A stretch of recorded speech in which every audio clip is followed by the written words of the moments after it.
హరీష్ రావు బొగ్గు కుంభకోణం జరిగిందని బొగ్గు తన ముఖానికి రాసుకున్నట్టు కనపడుతోందని అన్నారు ఎమ్మెల్సీ అద్దంకి దయాకర్.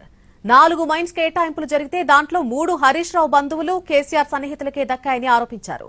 కాంగ్రెస్ స్కామ్ చేస్తే బొగ్గు గన్లు బీఆర్ఎస్ నేతలకు ఎలా వస్తాయని అద్దంకి ప్రశ్నించారు.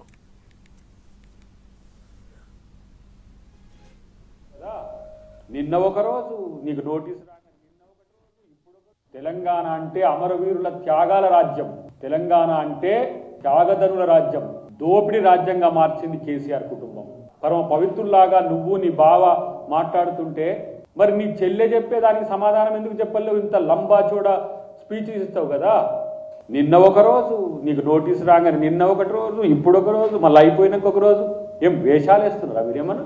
ఎట్లా నీ పార్టీ ఫండ్ 800 కోట్ల రూపాయలు అయింది? ఎవరు కంప్లైంట్ చేసిన కంప్లైంట్ కనీసం ఇంగితం ఉందా? దేని మీద మాట్లాడుతున్నావు? నీ వ్యక్తిత్వ హనం అని అంటున్నావు. వ్యక్తిత్వ హనము, మాకేదో రాజనీతి గురించి మాట్లాడుతున్నావు కదా. పార్టీ ఫండ్ కొరకు కూడా బెదిరించిన చీపెస్ట్ దాఖలాలు మీవి.